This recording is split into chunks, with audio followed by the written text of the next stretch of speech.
Mubango wa kweheria itanda cia guthaitira arwaru a Covid-19 thukuru-ini watu ukionekana kurehe ngahiha hari guthaitira arwaru a Covid-19 kaunti-ini ya Mombatha, kuona kaunti ino iri muharini wa mbere wa kugomirwo ni murimu ucio. And it has 300 beds for those patients who are not very critically ill, but they need to be isolated because they are already positive.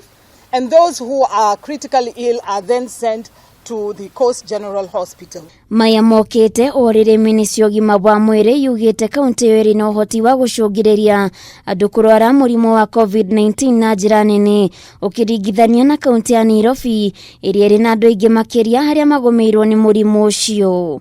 Mombasa and Nairobi city counties have had the highest infection rate of Covid-19. And we've been able to look at this and define that Mombasa has an attack rate of about 107, whereas Nairobi has about an attack rate of 55. And these statistics are important because it tells us that the risk of transmission, the risk of you getting COVID-19 is higher in Mombasa compared to Nairobi County. Thirikari no irathi na mbere na mutaratara wa kurigitira arwaru a Covid-19 micini na kuria yugite ni rathomithia andu aria mangirora mundu wao ungikorwo na murimu ucio undu umwe na maabitha kumarigitira micini. In terms of training, some of you might wonder what exactly is this training focused on? And the idea is that we're able to go to households, we're able to get in touch with the family members, take them through what it means to be eligible for home-based care.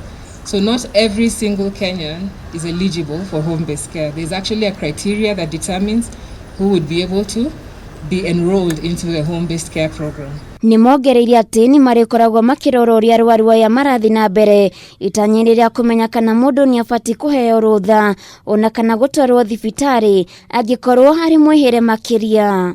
Umuthi andu 258 nio monekanite na murimu wa Covid-19 thutha wa andu 959 guthimwo rungu rwa mathaa 24 na riu gukinyaniria andu 5206 aria monekanite na murimu uyu. And we have 186 of them as male and 68 as female. And it's important to note the trend continues. Our male patients, our Kenyans, our fathers and brothers continue to be the ones who are highly afflicted with COVID-19. Kaunti ya Nairobi niyo itongoretie na arwaru 127, Mombatha 36, Migori 29, Kajiado 22, Kiambu 12, Busia 9, Uasin Gishu 5, Murang'a 3, Machakos na Kilifi ire na andu 2, Nakuru, Siaya, Taita Taveta, Garissa, Isiolo, Kakamega na Kisii o kaunti ikiandikithia mundu umwe umwe. With 2,428 cases, followed with Mombasa with 1,304 cases, followed by Busia and Kajiado, which have had many cases in terms of cross-border truck drivers. Andu 41 ni mekiritwo mukonde gukorwo mahonete murimu uyu rungu rwa mathaa 24 na riu gukinyaniria namba ya aria mahonete ari 1,823 na waria makuite makirugamira 130 thutha wa andu angi eri gukua umuthi.